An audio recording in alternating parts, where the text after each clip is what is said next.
Good morning, good afternoon, and good evening. It's Adrian here, senior class, with some more bite-sized Bible bits. Today we're going to be continuing along the theme of faith, and I'm going to kick off with a question like I always do.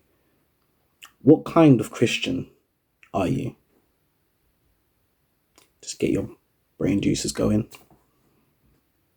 What kind of Christian are you?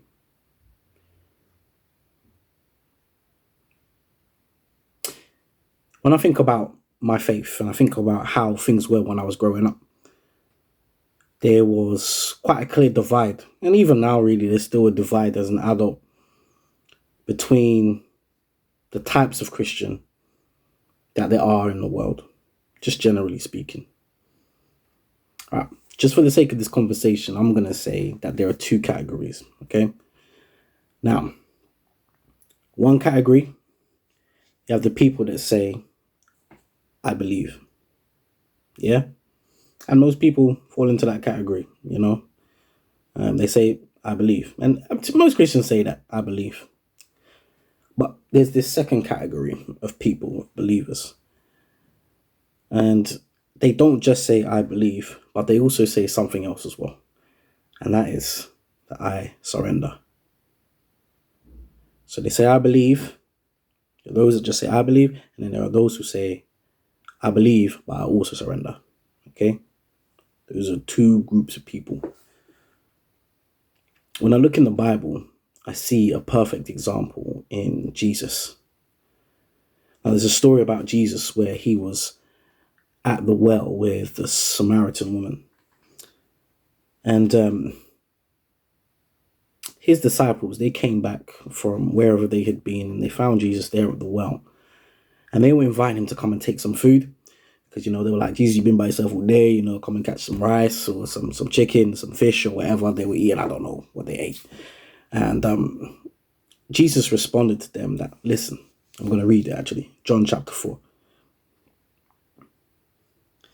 From verse 31, it says this. Meanwhile, the disciples were urging Jesus, Rabbi, eat something. But Jesus replied, I have a kind of food that you know nothing about. And they were like, did someone bring him food while we were gone? Jesus said, my nourishment comes from doing the will of God who sent me and from finishing his work. Jesus was so surrendered to God the Father while he was on earth that he was saying, look, you guys are talking about food, but my food is actually being totally surrendered, relinquishing my desires and my wants to God the Father and doing what he wants. Another example Jesus gives, and this one is a deep one, is at the time when he was coming close to his death. Jesus knew he was going to be hung on the cross. And you actually read a story of a time he went to separate himself to pray. If you read in the book of Luke, chapter 22, I'm going to read it as well, from verse 39. So coming out, he went to the Mount of Olives as he was accustomed. And the disciples also followed him. When he came to the place, he said to them, pray that you may not enter into temptation. And he was withdrawn from them and about a stone's throw, and he knelt down and prayed, saying, Father, if it is your will, take this cup away from me. That's the cup of suffering, because he knows he's about to be executed. Nevertheless, not my will, but yours be done. Big brother Jesus is an amazing example. I want to be like that. I want to be strong enough. I want to be a believer who doesn't just believe, but who also surrenders to God. The same way that Jesus did, even to the point of suffering. He was submitted to the will of the Father. He was surrendered to doing what it was. It was even his food, his nourishment. We were looking at the book of James last week, and in James chapter 2, he was talking about putting your money where your mouth is when it comes to your faith. That there should be some good deeds to go along with the statement, I believe. I'm going to read a passage from that same chapter, just a few verses on in verse 19. And he says something real profound and real deep here. So I'm going to quickly turn to that.